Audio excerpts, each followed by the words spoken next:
What would you do if you heard your neighbor quietly confess that she wished someone loved her the way you love your family, not knowing you were standing just a few steps away?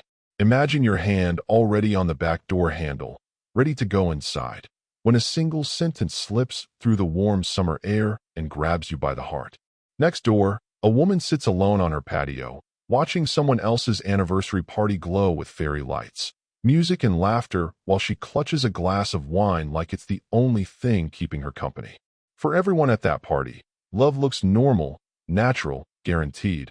But for her, it feels like a world behind glass, close enough to see and too far to touch. You know she just heard you on the phone, laughing with your brother, telling him how proud you are, sounding exactly like someone who has love to spare. And then you hear it. I wish someone loved me like that. Spoken so softly it almost disappears, but so full of pain it refuses to leave your chest. At that moment, you can pretend you didn't hear, close the door, and let her loneliness stay invisible behind the fence. Or you can do the uncomfortable, dangerous, deeply human thing. Walk toward that voice and become part of a story you never planned to enter. Tonight, I'm going to tell you how one small step toward a hurting neighbor turned into a love neither of them expected, and a life completely redesigned from the inside out. Stay with me until the end. And if you like emotional stories about second chances, healing, and real connection, hit the like button now and subscribe so you don't miss the next one. It was a warm Friday evening when everything quietly shifted in my backyard. I had just finished a call with my younger brother, Jason, celebrating the promotion he'd been chasing for over a year.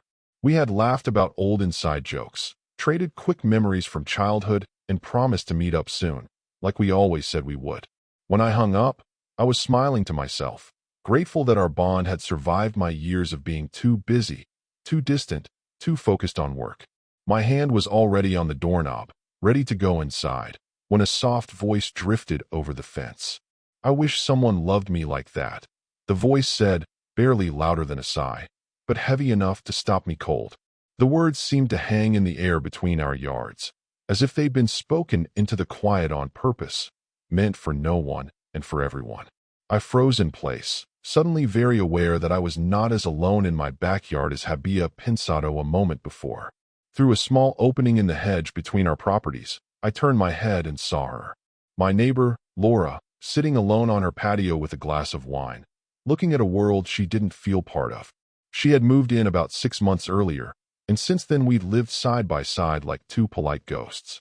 A quick wave when our paths crossed by the mailbox, a short comment about the weather, and then we each disappeared back into our private routines. She always seemed composed, self-contained, the kind of person who never needed anyone's help and never asked for it.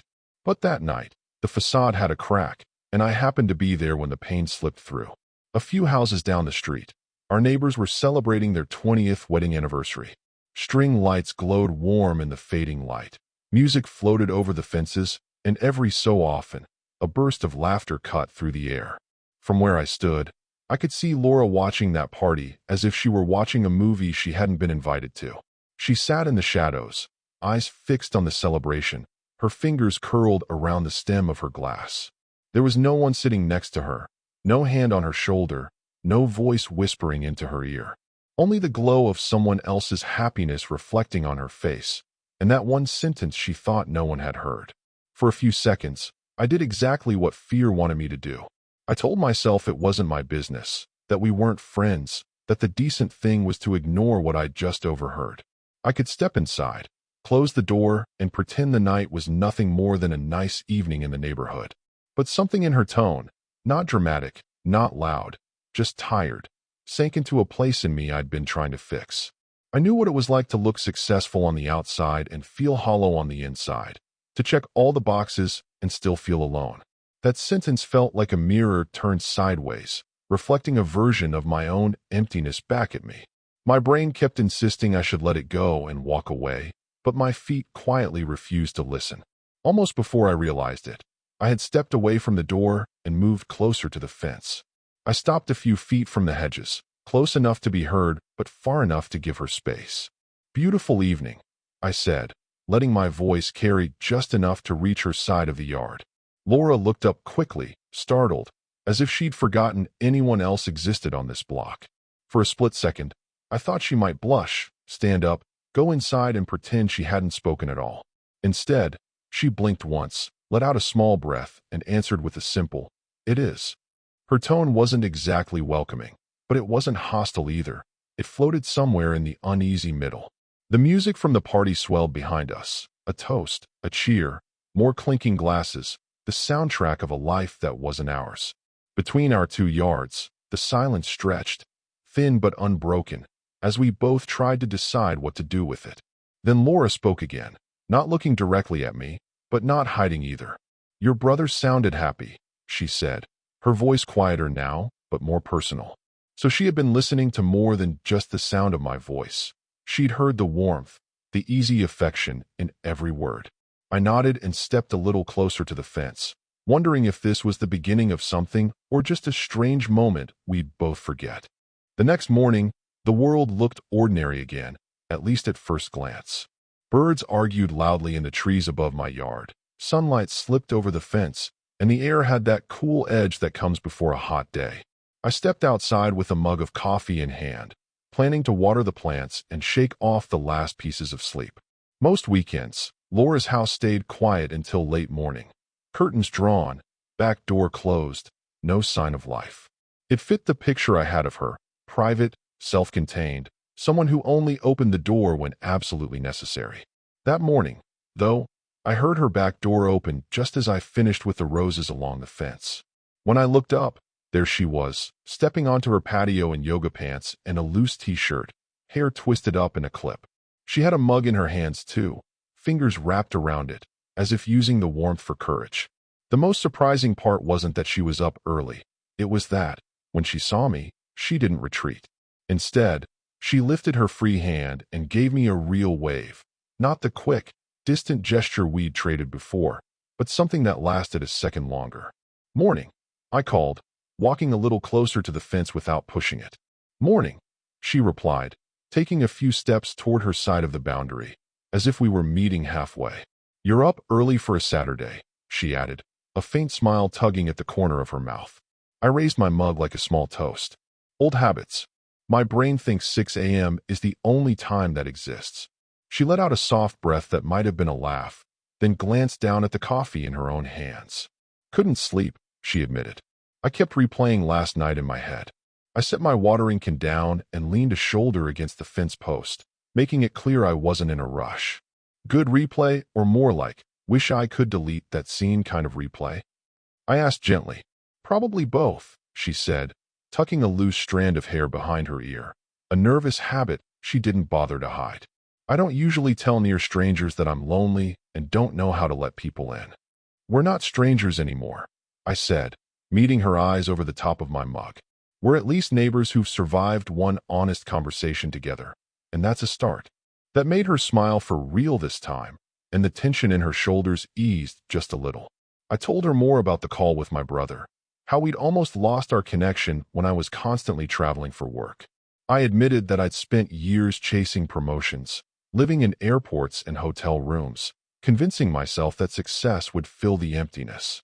"It looked great on paper," I said, "but paper doesn't show you eating dinner alone in another city for the 3rd week in a row." She listened quietly, eyes focused on me, as if she was measuring whether I was being genuine or just saying what sounded right. I finally realized I was winning at work and losing everywhere else. I added, not sugarcoating the truth. So I stepped back, stopped flying so much, and tried to figure out what actually mattered to me. It felt risky, telling her all that, but if she was brave enough to whisper her wish into the night, I could be brave enough to answer honestly. For a moment, she didn't say anything. She just traced the rim of her mug with her thumb. Then she took a breath and decided to offer a piece of her own story. "I'm a senior architect at a firm downtown," she said, the words coming out with a mix of pride and exhaustion. "I've been there 8 years, climbed faster than anyone expected, and spent most of that time proving I belonged." Everyone around her assumed she had it all figured out, the career path, the goals, the impressive projects. But behind that image, there had been a broken engagement and a move to this neighborhood that was supposed to be a fresh start. "I thought changing zip codes would fix everything," she confessed, eyes dropping to the ground. "But instead of leaving my walls behind, I brought them with me and rebuilt them here. She looked up again, more vulnerable than the night before, and there was a question behind her gaze. A question about whether someone could see all of that and still stay. I'm very good at building walls, she said quietly, almost with a bitter kind of humor. I've been practicing for so long that I'm not sure I remember how to do anything else. I nodded, because there was no point pretending I didn't understand exactly what she meant. I used to be good at disappearing into my job, I told her. It made me feel powerful and safe and completely alone. We stood there, two people with coffee and matching scars, watching sunlight creep over the fence between our yards.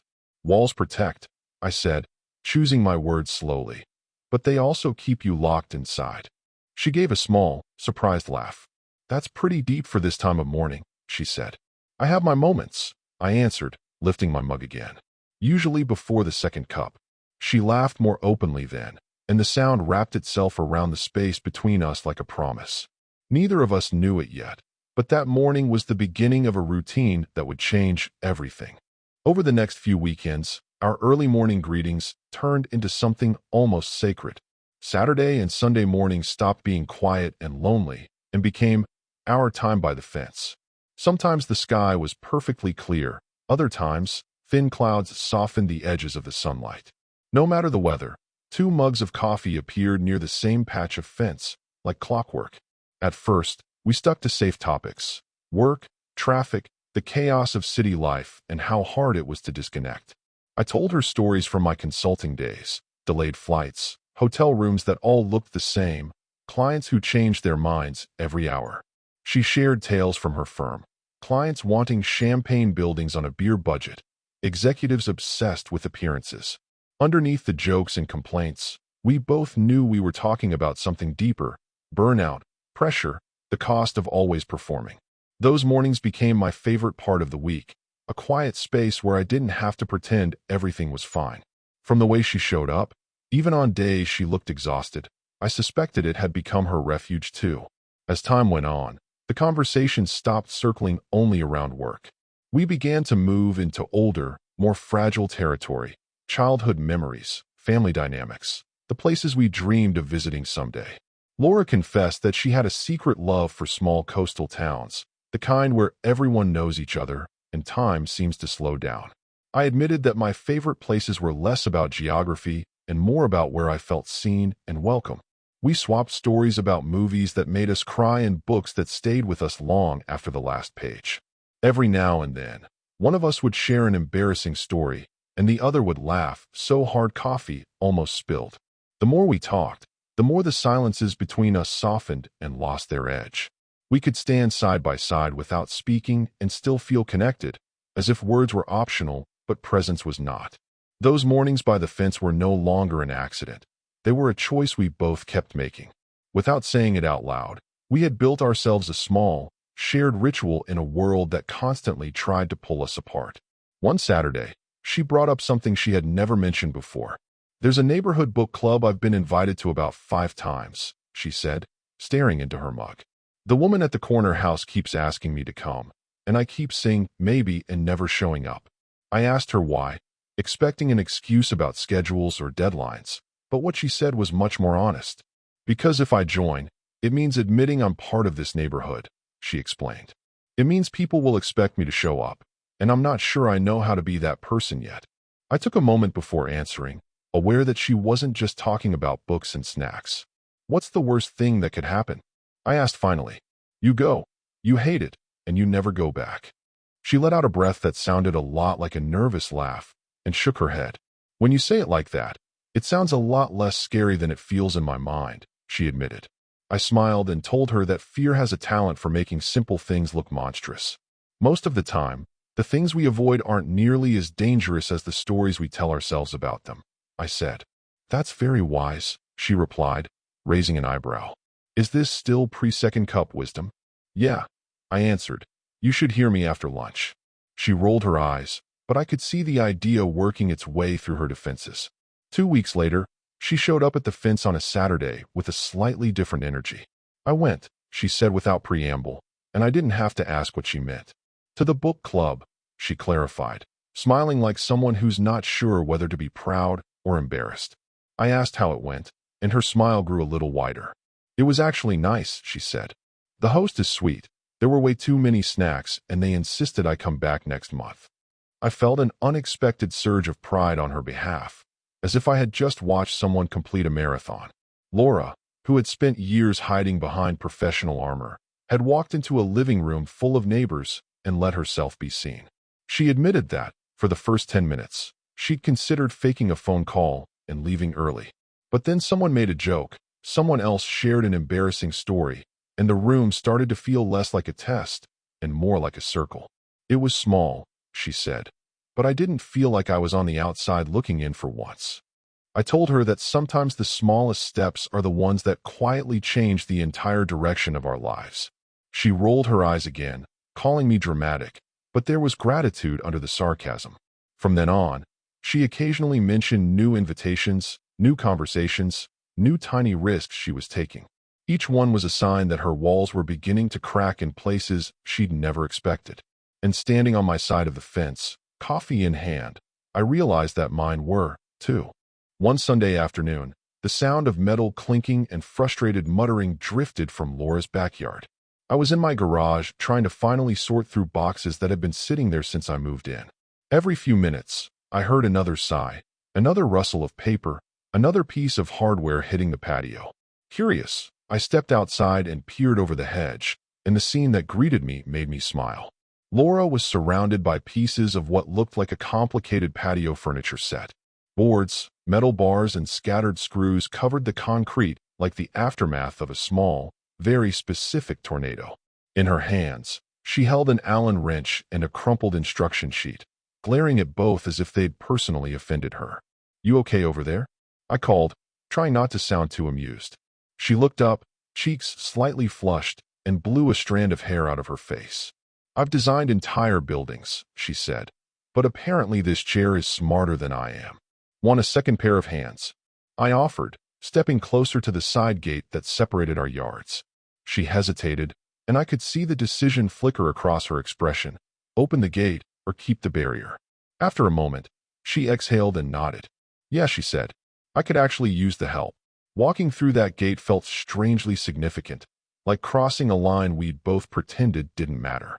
It was the first time I'd been on her side of the fence, the first time I saw her space from the inside.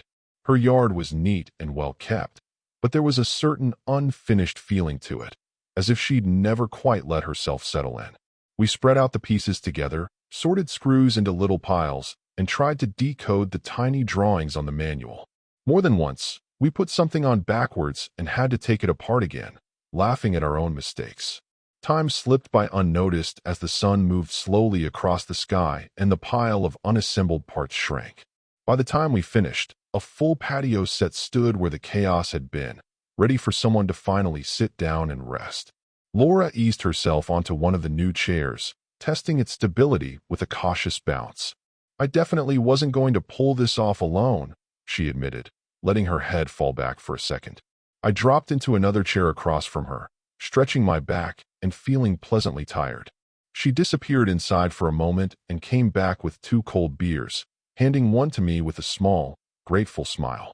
We sat there in her newly furnished yard, watching the sunlight filter through the trees and dance across the grass. The silence between us felt easy now, filled with everything we'd already said and everything we didn't need to repeat. "Thank you," she said finally, and I knew she wasn't only talking about the furniture. She stared at the finished set for a moment, then at the rest of the yard that still lacked personal touches. "I moved here and kept telling myself I'd finish this space when things calmed down," she added. "They never did, so I just left it halfway, like I was still halfway moved into my own life." After a while, she turned her head and studied me with a seriousness that made my chest tighten. "Can I ask you something?" she said, fingers tracing the edge of her bottle. "Why did you say that night that maybe someone could love me like that if I let them see past my walls?" Her tone wasn't angry, just searching, like she needed to understand what I had seen in her. I thought about how to answer without sounding like I was giving a speech. "Because I watched you look at that anniversary party like you were on the outside of the glass," I said. "And I heard the way you listened to my call with my brother, like you recognized something you wanted but didn't think you could have." I told her I recognized that look because I had worn it myself, in airports and hotel windows and conference rooms. I don't think you're unloved, I continued softly. I think you've been hiding so well that no one knows where to knock. Her eyes widened a fraction, and then she glanced away, as if the truth was too bright to stare at directly. You make it sound so simple, she murmured after a moment, though her voice shook slightly. It isn't simple, I replied. If it were, we wouldn't be having this conversation in your yard months after you moved in. Walls don't come down overnight, and they usually don't fall just because we wish they would, I added. But sometimes one person stepping closer is enough to show you where the door might be. She let out a breath that seemed to carry years of tension with it, then gave a small, almost disbelieving smile. You really think someone could love me like that? She asked quietly. I think it's impossible not to love someone once you truly see them, I said. The question is whether you'll let anyone look that closely. For a long time, we just sat there, letting the weight of that idea settle between us. The evening stretched on, slow and gentle, while the new chairs creaked softly under our shifting weight. Without realizing it, we had crossed more than a physical fence that day. We'd crossed into a level of honesty neither of us could easily walk back from. As spring unfolded, our lives settled into a rhythm that felt surprisingly natural. Morning coffees by the fence turned into dinners shared between our kitchens. Some nights we cooked together. Other nights we ordered takeout and argued about which movie to watch. The neighbors began to treat us like a unit, greeting us with knowing smiles when we walked down the street. It wasn't official, not in the sense of labels and announcements, but everyone could see what was happening. Underneath, something quieter and deeper was growing, a sense that we were no longer just two people living side by side. We were becoming part of each other's stories in ways that went far beyond shared fences and matching coffee schedules. Just when it felt like we'd found a new, steady balance, life decided to test how solid it really was. One afternoon, Laura came home with an expression I couldn't quite read, part shock, part thrill, part fear. She told me her firm had made her an offer she never thought she'd actually receive. Seattle, head of a regional division, her own team, major projects, a title that would put her in the upper ranks of her profession. It was the kind of opportunity that had once defined who she wanted to be in the world. A younger version of her would have said yes before the sentence was even finished. But now, saying yes meant packing up her life, leaving the neighborhood, and putting several time zones between us. I listened as she explained the details, nodding, trying to be the supportive friend and not the terrified man in love. I don't want you to turn this down because of me, I said, forcing the words out honestly. The last thing I ever want is to be the reason you regret your career later. She looked at me with tired eyes and said, That's the problem. For the first time, it's not just about my career. Word traveled quickly through the neighborhood, as it always does. Within days, people were asking if it was true that she might be leaving. Some congratulated her, genuinely impressed that someone on their street was being courted by a major promotion. Others, more curious than kind, wondered aloud whether her growing closeness with me was getting in the way of good opportunities. One older neighbor cornered me by the mailbox, lowering his voice as if sharing a secret. You two spend a lot of time together, he said. People are starting to ask if that's why she's hesitating. We're friends, I replied, feeling my jaw tighten even as I tried to sound calm. He raised one bushy eyebrow. Friends don't look at each other the way you two do, he muttered, shuffling off. His words echoed in my head long after he left, feeding doubts I was already wrestling with. Was I helping her grow, or quietly holding her back from a future she'd once dreamed of? Laura felt pressure from every direction. At work, colleagues hinted that it would be foolish not to seize such a prestigious role. Some framed her hesitation as weakness, as if questioning the offer meant she was losing her edge. At home, the physical reality of her life, the coffee mugs, the new patio set, the community meetings, pulled in the opposite direction. She spent evenings on her back steps staring at the sky, clearly lost in an internal conversation I wasn't invited to. I wanted to tell her I loved her, that I wanted her to stay, that I couldn't imagine this place without her in it. But I also didn't want those words to become a chain around her ankle. Our conversations by the fence took on a heavier tone as we walked circles around every possible scenario. What if I go and hate it? She asked one night, voice raw. What if I stay and always wonder what I missed? There was no neat answer, no right choice stamped in bold, just a woman trying to choose a life without losing herself again. More than once, I found myself sitting on my back steps long after midnight, watching the faint glow from her windows. I imagined her doing the same on the other side of the fence, weighing career, community, love, and fear on invisible scales. The truth was, we were both haunted by different what-ifs. She feared wasting her potential. I feared watching her walk away and pretending I was okay with it. In the middle of all that, one fact remained brutally clear. The version of Laura who would have gone to Seattle without hesitation no longer existed. She had changed, quietly and profoundly. In the months we had shared coffee, conversations, and small, brave steps. Now she wasn't just asking, "What job do I want?" She was asking, "What kind of life do I want, and who do I want in it?" And that question was about much more than any city on a map. The day of Laura's big review arrived faster than either of us was ready for, but postponing it wasn't an option anymore. She walked into the firm's glass tower armed with more than just a polished suit and a nervous smile. In the weeks before, she had quietly turned our neighborhood into a case study, taking notes, asking questions, and tracing possibilities. She was tired of being judged only by budgets and blueprints. This time she wanted to talk about people, not just buildings. When the partners sat down around the long conference table, they expected a conversation about her recent performance issues. Instead, she dimmed the lights, turned on the projector, and pulled up the title slide of a proposal she had built from the ground up. Community-Centered Architecture Initiative. The screen read, simple and bold, like a door waiting to be opened. She started by talking about real streets, real families, and the subtle ways a neighborhood either connects or isolates its residents. Then she told them something that made the room go very still. She wasn't there to defend her old way of working, but to present a new one. For the first time, Laura wasn't just following the firm's vision. She was asking them to follow hers. She walked them through examples that didn't involve skyscrapers or glossy magazine covers, but parks, community centers, and shared gardens. On each slide, numbers backed up her ideas, because she knew this room needed more than feelings to be convinced. She showed market research proving that cities were hungry for projects that combined function, beauty, and social impact. She mapped out how listening to residents before designing wouldn't slow profits. It would create loyalty and long-term value. Our neighborhood appeared again and again in her diagrams, not as a perfect model, but as a living prototype in progress. She talked about older neighbors needing shade and safe walkways, and kids needing spaces to play where adults could actually see them. She spoke about loneliness as a design problem, not just an emotional one, and how thoughtful spaces could quietly fight it.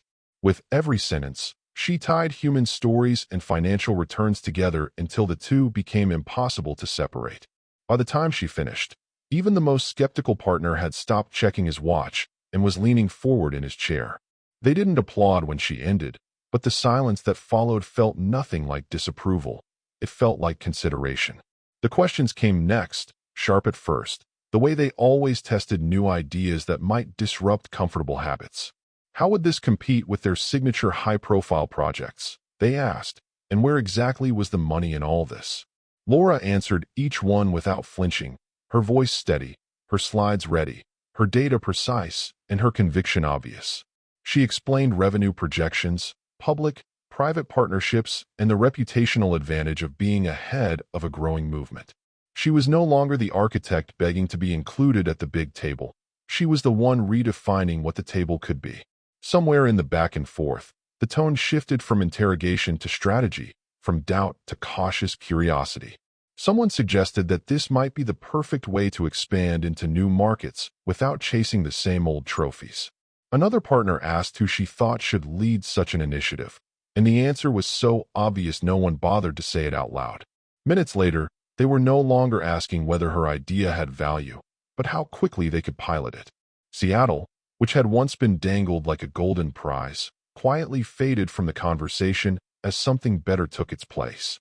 When Laura walked out of that building, the skyline looked the same, but her world had changed completely. They had offered her a brand new role, one that didn't even exist before she walked into that room. She would stay in our city and become director of community development, overseeing projects that started with people, not just permits.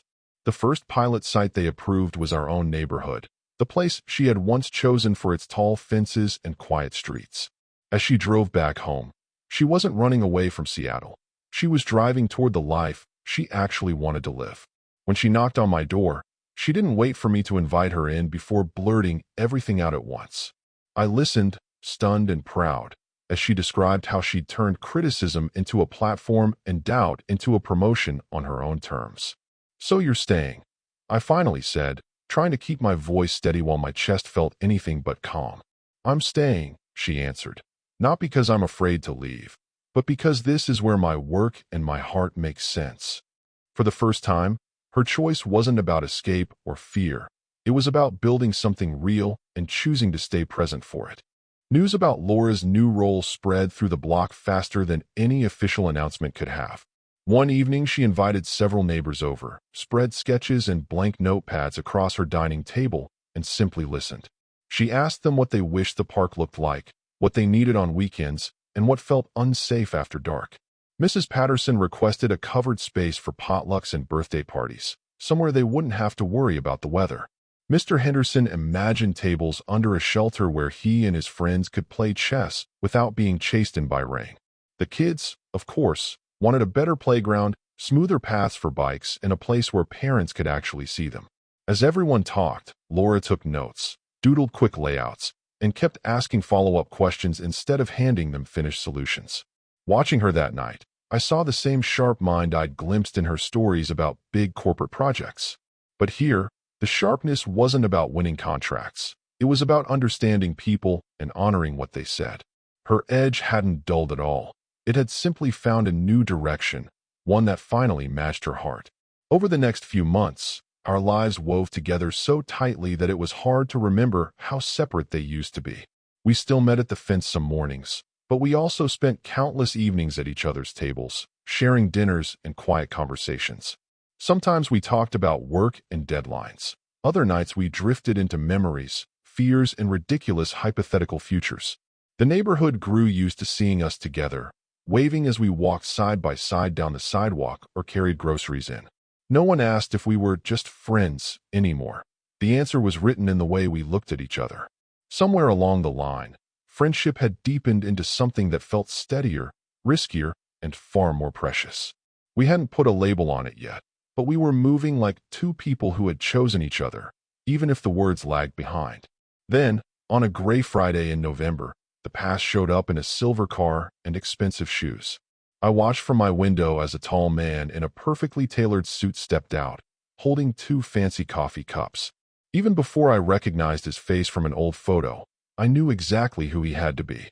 Brad walked up to Laura's front door like someone who still believed he had a natural right to be there. A few minutes later, she came out to meet him, dressed carefully in professional clothes that didn't quite hide her tension. They sat in the very chairs we had built together, the ones that had witnessed so many of our late afternoon talks. From my house, I couldn't hear their words, but I didn't need to. Their body language said enough. His gestures were big, insistent, the kind of movements people use when they're selling a vision they're sure is irresistible. She listened with her arms folded, then unfolded, then folded again, balancing old habits against new truths. At one point, he reached for her hand, and my stomach twisted so hard I had to turn away from the window. I told myself it was her life, her choice, her history to revisit or refuse, but that didn't make the waiting easier. An eternity later, I heard his car door slam and the engine start, and when I looked again, he was driving away. Laura stood in the driveway for a long moment before lifting her gaze straight to my window, giving me a small, tired wave. I tried to give her space, but as the hours passed and no knock came, my worry only grew heavier. By evening, I walked over and tapped on her door, heart pounding like I was about to take an exam I hadn't studied for. She opened almost immediately, as if she'd been standing on the other side, waiting for an excuse to talk. We sat on her front steps, the same place where so many turning points in her life seemed to happen lately. "That was Brad," she began, even though we both knew. We were together 4 years and engaged for 6 months before I left. She told me he had heard about Seattle and had come to tell her she was throwing her career away by staying. He said she'd gone soft, that she'd changed too much, that this neighborhood life and community work were beneath her potential. Then he'd pulled out his trump card, a position at his prestigious firm in Chicago, double her salary, big clients, big status. "It's everything I thought I wanted once," she said, staring at her hands, and I turned it down without hesitating. When I asked why, she lifted her eyes to mine and answered, "Because he doesn't see the person I am now, and I finally do." For a while, it felt like the hardest part was behind us. She had chosen to stay, to build, to love in this place. Her firm approved the first community projects, and the neighborhood garden and playground designs moved from sketches to concrete plans. She came home energized, eager to tell me about meetings where clients actually listened and partners respected her vision. We spent evenings reviewing layouts at my kitchen table, trading ideas while dinner cooled and laughter filled the room. Life didn't become perfect, but it settled into something steady and deeply satisfying, like a song finally in the right key. Then December arrived with its string lights, cold wind, and a problem that didn't care how far we'd come. One of her largest remote clients announced they needed an architect on site full-time and were reconsidering working with her at a distance. They hinted that if she couldn't relocate or show up in person constantly, they would take their business elsewhere. When they finally pulled out, the loss hit harder than the numbers on any spreadsheet could show. Within hours, her boss called with a familiar, unsettling tone, questioning whether her current arrangement was really sustainable. Old fears rushed in like a storm under a door with a broken seal, fast and cold and hard to push back. Her boss brought up Seattle again, not as a dream now, but as a potential solution to a problem she had supposedly created. He implied that her focus on local projects and remote flexibility might be a sign she wasn't as committed as before. Every word pressed against her old wounds, against the story that she had to work harder than everyone else to be taken seriously. I watched from across the street as her light stayed on late into the night, her silhouette hunched over her laptop. Our morning coffees stopped without any formal announcement. My side of the fence stayed empty as the sun climbed each day. When I brought dinner over, she thanked me distractedly at the door and went right back to her desk. Little by little, the presence that had warmed the whole block began to pull back behind invisible walls again. Neighbors asked if she was okay, if something had happened, and I found myself offering half answers I barely believed. It felt like watching someone you love walk back into a burning building because they'd forgotten how to leave any other way. The breaking point came the night she hosted a planning meeting for the neighborhood holiday party at her place. Her living room filled with people, the air buzzing with ideas about decorations, food, and ways to include everyone. Laura moved through the group politely, taking notes and nodding, but the warmth that usually surrounded her was nowhere to be found. Halfway through, her phone rang, and the color drained from her face when she saw the name on the screen. "I'm sorry, I have to take this," she said, disappearing into her home office and closing the door behind her. Minutes stretched into 10, then 20, until the easy chatter in the room faded into awkward silence. Finally, Mrs. Patterson suggested they reschedule, and one by one, neighbors quietly let themselves out, leaving plates and ideas untouched. I stayed behind, waiting by the door until Laura emerged, shoulders slumped, eyes tired and full of shame she didn't try to hide. "That was my boss again," she said, dropping into a chair. "He wants me in the main office next week to reevaluate everything." Hearing her talk, I realized she wasn't just afraid of losing her job. She was terrified of losing the self she had just begun to trust. I sat beside her and, for once, didn't try to smooth things over with gentle optimism and easy reassurance. "Laura," I said softly, "you're doing it again, building walls, pushing people away, trying to carry everything alone until you break." At first, she bristled, insisting she was just trying to keep her career from collapsing, that she had no choice but to work like this. But as I described the missed coffees, the unanswered calls, the way the neighborhood had quietly backed away, her defenses started to crack. Tears filled her eyes, and the anger in her voice melted into something far more honest and raw. "I'm scared," she admitted, finally letting the words tremble in the air between us. "I don't know how to fight for this life and my work at the same time, and I'm afraid I'm going to lose both." I took her hand and reminded her of something we'd promised each other long before we ever used the word love. "You don't have to do it alone anymore," I said. That was the whole point of tearing the walls down in the first place. The next day, she gathered the neighbors, apologized openly, explained her situation, and, for the first time, asked for help instead of hiding. What happened after her apology was nothing like the disaster her fears had scripted in advance. Instead of judgment, the room filled with nods, ideas, and a stubborn kind of loyalty that surprised even her. Mrs. Patterson's husband mentioned contacts in commercial real estate who were always looking for reliable architects. Tommy's mom, who ran a marketing agency, suggested collaborations that could open doors Laura hadn't considered before. Even quiet neighbors who rarely spoke up offered leads, contacts, and practical suggestions to steady the ground under her feet. "We take care of our own here," Mrs. Patterson said firmly, as if it were the most obvious rule in the world. By the end of that meeting, Laura had new local clients to call, small but promising projects that could replace what she'd lost. They weren't as glamorous as the huge remote contract, but they gave her something more valuable than prestige: breathing space.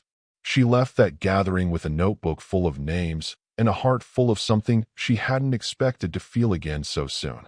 Hope, this time rooted not in titles or cities, but in real relationships and a community that refused to let her fall alone. When she went to her evaluation at the main office, she didn't walk in like someone begging to be forgiven. She arrived with a portfolio that told a different story, one of adaptation, innovation, and a new model for remote collaboration. She showed them how local clients were thriving with flexible arrangements and how technology made old excuses feel outdated. She presented a proposal to expand the firm's remote services, turning what had been seen as a liability into a competitive advantage. Her boss had expected to question whether she could keep up. Instead, he found himself considering how the firm could catch up with her. The meeting ended not with a threat, but with a trial agreement to test her approach on a larger scale. It wasn't a perfect resolution and nothing was guaranteed, but it was a doorway instead of a wall. When she came home that evening, she didn't collapse on the couch in exhaustion. She exhaled with the relief of someone who'd been heard. We sat at my table, her hand in mine, as she described every skeptical look and every moment she refused to shrink. For the first time in weeks, there was more light than fear in her eyes, and I knew we had turned another corner together. The rescheduled holiday party finally took place at Laura's house near the end of December, with snow threatening but never quite arriving. We hung strings of lights along the walls, moved furniture aside, and filled the space with the smell of warm food and cinnamon. Neighbors arrived carrying casseroles, desserts, and stories, leaving boots by the door and shaking off the cold. This time, Laura wasn't half present or hiding behind work. She moved through the room greeting people by name. She laughed at jokes, introduced neighbors to each other, and accepted help instead of insisting on doing everything herself. At one point, I caught her standing by the window, watching the room like she was seeing her life from outside for a second. When our eyes met, she crossed the room toward me, cheeks flushed, eyes bright with something that looked like gratitude and disbelief.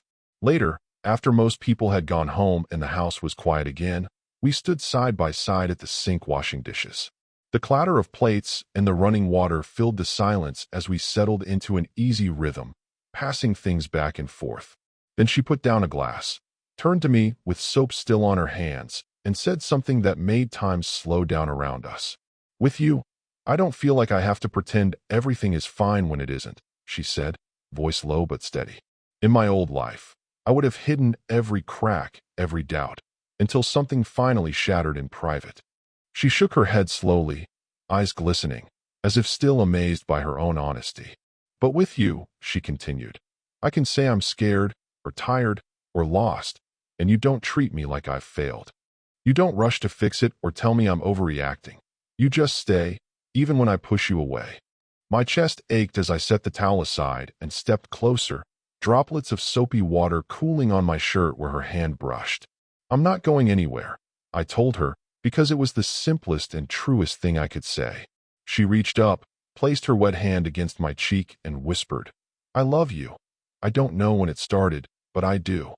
My answer came without hesitation, because I'd been carrying it for months. I told her I loved her more than I'd believed possible. In the quiet of that messy kitchen, with half-clean dishes around us, we chose each other again, this time out loud, and without reservations. Just when it seemed like we had finally found a balance that could last, the past decided it wasn't finished testing us. On a cool morning in late March, someone knocked on my door with the kind of urgency that makes your stomach drop. When I opened it, I found a man in another expensive suit standing on my porch, shifting uneasily from foot to foot. "I'm Brad," he said, extending a hand I didn't take right away, Laura's ex-fiancée. He knew she wasn't home. He'd checked her schedule through mutual contacts and chosen this moment on purpose. "I wanted to talk to you first," he explained, as if this were a reasonable courtesy instead of an intrusion. We sat on the porch steps where Laura and I had shared so many late-night conversations about everything that mattered. He told me he'd made a mistake letting her go and had spent 2 years realizing what he'd lost. Then he laid out his plan like a business proposal: marriage, a partnership at a top firm in New York, a life built on prestige. It was, in many ways, the exact future Laura once believed she wanted, polished and waiting with the door wide open. He didn't pretend I didn't matter. In fact, he addressed me like a competitor he reluctantly respected. "She writes about you," he said, staring straight ahead. "About this neighborhood, about how different she sounds now." He admitted he had come to understand what she'd traded: the corner office fantasy for something smaller on the outside but richer within. "I can offer her everything she used to want," he insisted, "but I need to know what exactly I'm asking her to leave." His question landed with a weight I hadn't expected, cutting right through my instinct to defend myself or argue. I thought about morning coffees, shared meals, anxious nights soothed by honest words instead of polished lies. I thought about kids who now waved when they saw her, neighbors who counted on her, and a community garden sketched with trembling hope. When I finally spoke, my answer surprised even me. "I can't tell you why she should stay," I said quietly. "Only she can decide what kind of life is worth building now that she actually knows herself." He nodded, looking both grateful and defeated, then stood and left with a final, quiet promise to speak to her next. When Laura pulled into her driveway that afternoon, she greeted me with her usual wave, but stopped when she saw my face. "Brad was here," I told her, and watched the color drain from her cheeks as her briefcase slipped from her hand. "He's offering you New York, partnership, the whole dream," I added, forcing myself to stay honest even as fear clawed at my chest. Anger flashed across her expression, not at me, but at the idea of him walking into our space uninvited. "He doesn't get to show up and rewrite my life," she said, jaw tight. But I saw confusion flicker in her eyes as well. That evening, he arrived at her door right on schedule, as if this were just another important meeting on his calendar. I watched their conversation from a distance, unable to hear, trying to respect her privacy while my heart pounded in my ears. He spoke with the confidence of someone used to closing deals. She listened with her arms crossed, but her gaze clear. When he left, he looked disappointed but not broken, like a man who had received an answer he didn't like but understood. For the next 2 days, Laura kept her distance, offering polite nods instead of conversations, as if she were holding her own heart at arm's length. On the third morning, just before sunrise, she knocked on my door with eyes that made it clear she hadn't slept much. "Walk with me," she asked, and we headed to the park that had become the unofficial landing place for our hardest conversations.